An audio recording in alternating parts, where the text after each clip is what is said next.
Dobrodošli v rubriki Vizavi, z menoj nocoj, legendarni dr. Andrej Stare. Dobrodošel.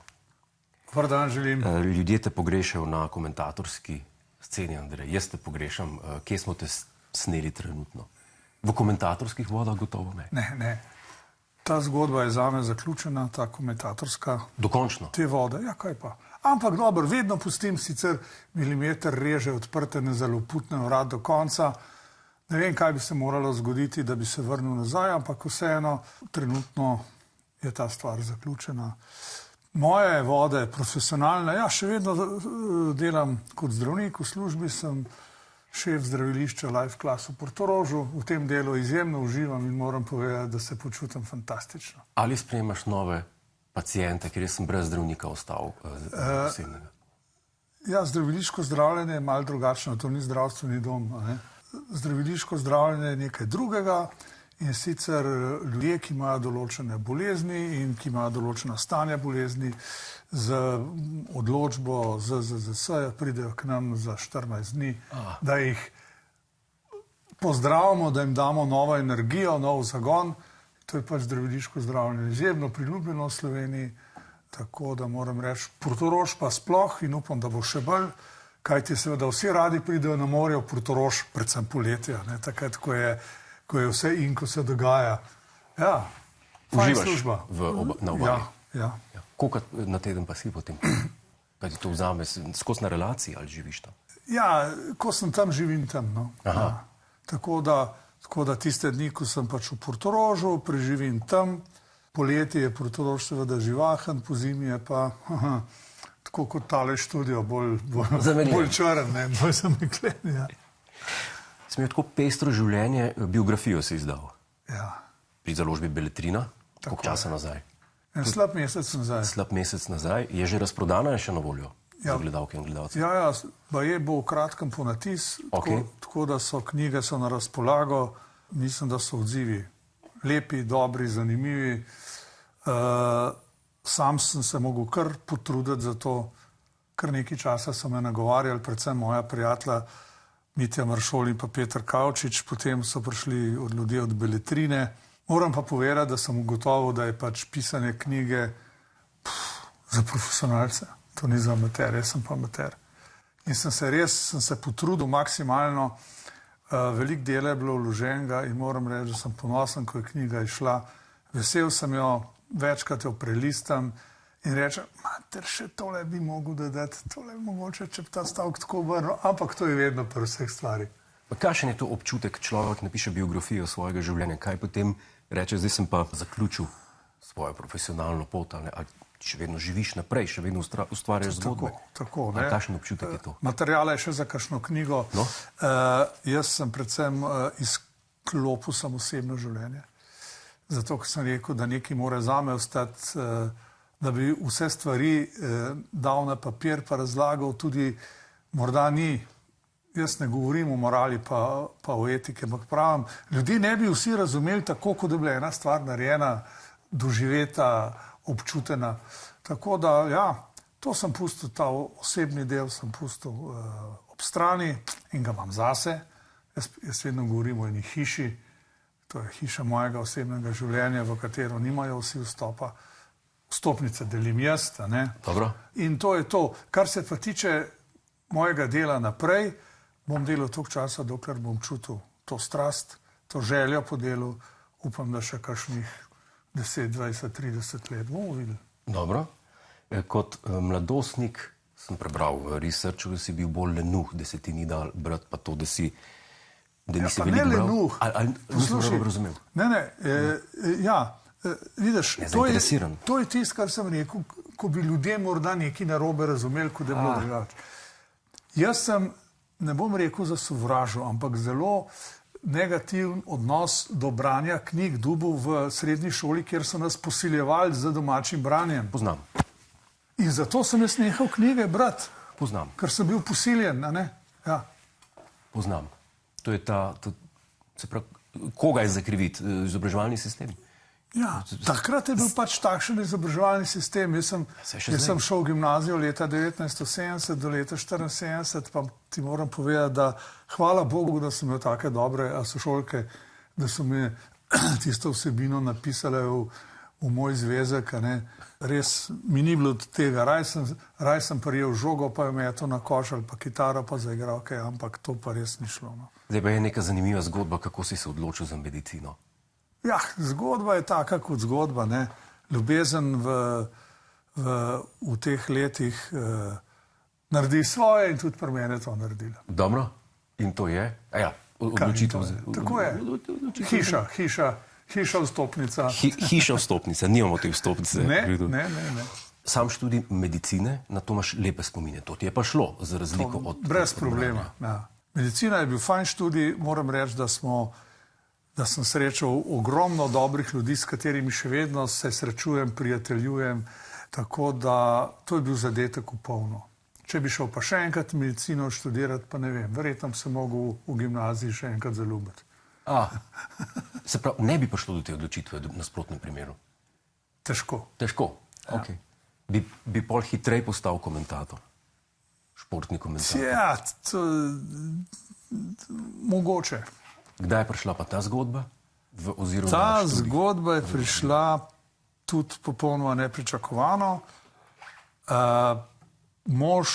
Prvi mož od moje sestre, žal že pokojni, je bil sošolec prijatelj z enim izmed športnih novinarjev in je rekel, ti moj svak pa ogromno v športu, pa ga to zanima, pa je rekel naj pride. In sem prišel tistega 16. junija 1979 in sem ostal 43 let praktično.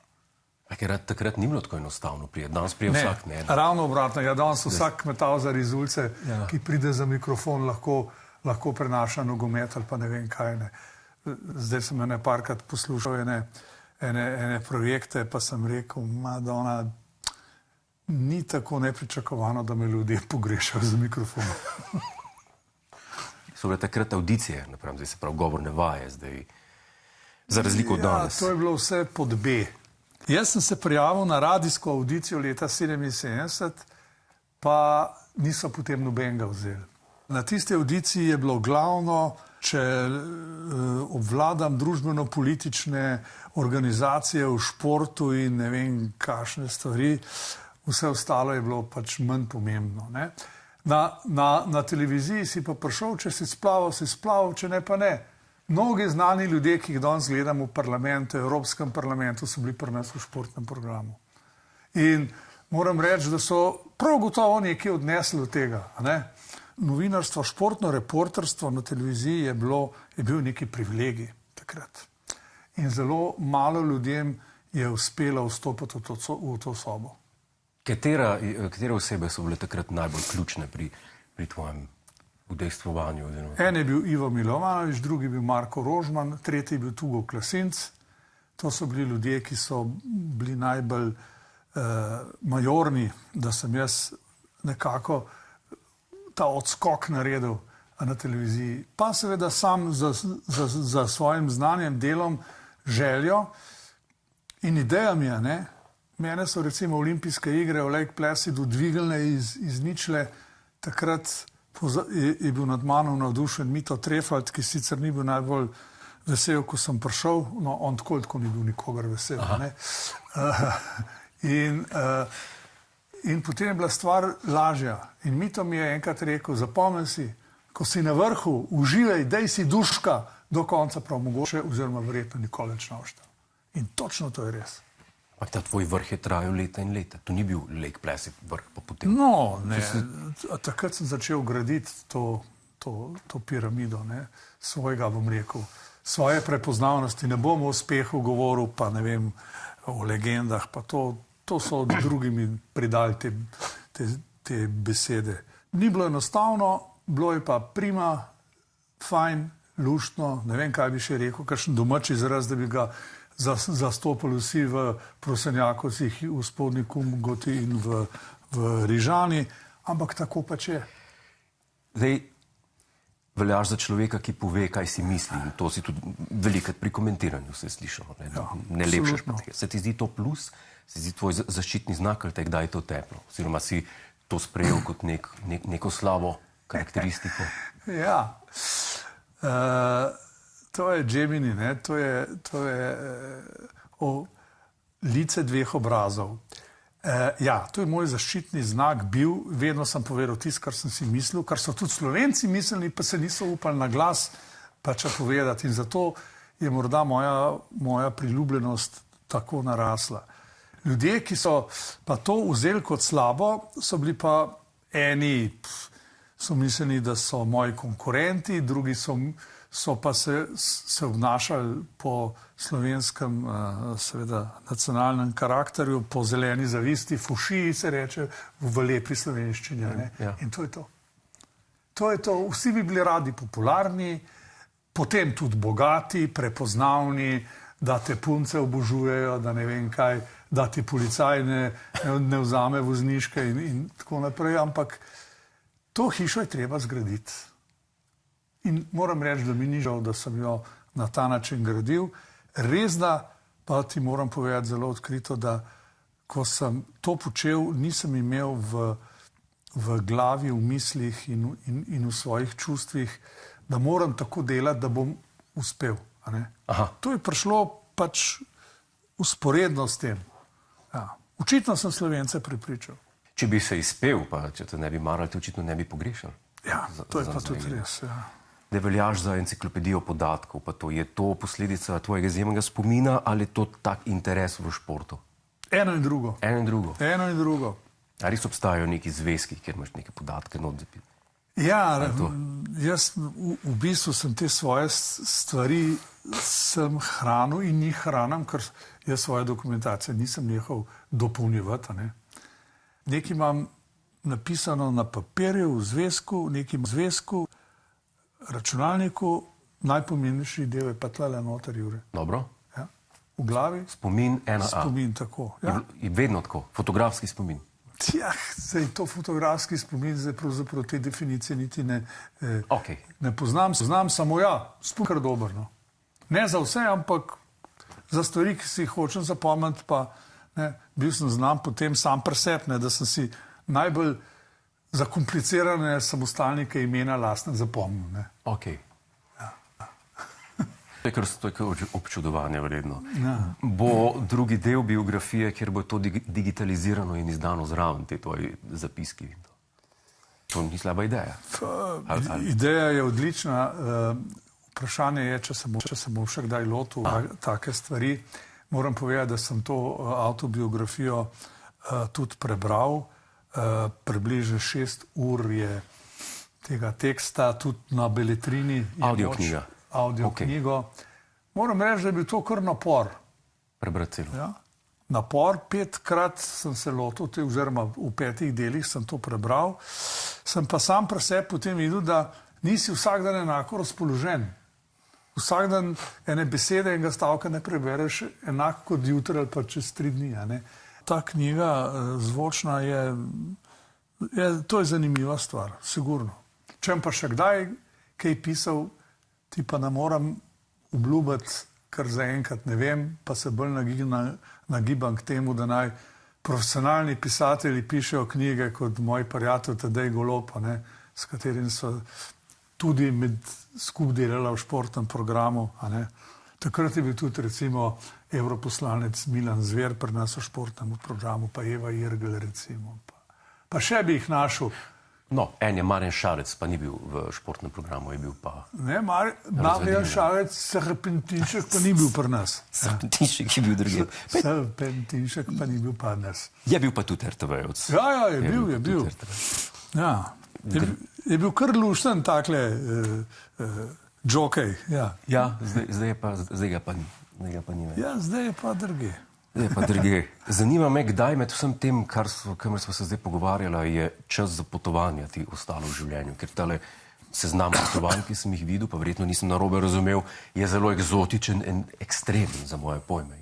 Ja, pa še ga moram dopolniti. Še ga moram dopolniti. Še 5... Je čas za to? To moraš biti mojster, da si razporediš čas. Organiziraš sam ta potovanja? Sam moraš biti organiziran, urejen človek na vseh nivojih svojega življenja, potem lahko rečeš, zdaj bom pa to naredil, zdaj bom pa to in tako naprej. Najbolj ekstremen kraj, kjer si bil? Eksotičen, oddaljen? Honduras. Kaj imaš pa še na seznamu, kaj te še čaka? Rad bi šel na Easter Islands, se pravi velikonočni otoki, da bi si užival gledal te prekrasne kipe Moaje na otoku Rapa Nui. Potem bi šel na otok San Martin zelo rad. To je en otok, ki je razdeljen med Nizozemsko in Francijo in se med seboj ne marajo, rabijo ene vize. Tam je tisto letališče, ki prestajajo nad Maho Beachem, nad glavo ta velike avioni. To bi rad doživel, recimo. Rad bi šel na Cookove otoke, na Rarotongo. Okay. Tam pravijo, da je raj na zemlji, ko je Bog opisoval raj, da je opisoval Rarotongo. Mame tu, da bi šel pogledati Mount Rushmore. Okay. V Ameriki 4 predsedniške glave, v Rapid Cityju, to je v Južni Dakoti. In pa še enkrat bi šel rad na Bahame. To je zame najlepši konc sveta. Bahami? Bahami. Jaz ne potujem toliko. Ja, poglej, vzem si čas, denarja imaš veliko, pa 5. Enkrat sem prišel do Hvara, obljubim. Ja, jaz pa tja ne hodam. Najprej arbitraža, pa bomo pa hodili na Hvar. Se popolnoma strinjam. Je res, da si fan Jamesa Bonda? Tako je. To so vsi pa podobno. Zdaj bi pa lahko naslednje 20 minut se o Jamesu Bondu pogovarjal. Ja, off the record. Tok časa nimava, pa bi te vseeno vprašal. Najljubši Bond, kako se ti zdi, da je franšiza pristala zdaj po Danielu Craigu? Katastrofa. Takšen, ki je bil Sean Connery, ga ne bo. In moram reči, da ja, ta stari Bondi, pa ne zato, ker nisem več mi dva stara 19 let in pol, ampak kaj vem, ne, Doktor No je še vedno ena stvar, ki je bila takrat in še mnogo desetletij kasneje nekaj, kar je razvijal stvari, ljudje so razmišljali drugače, ne.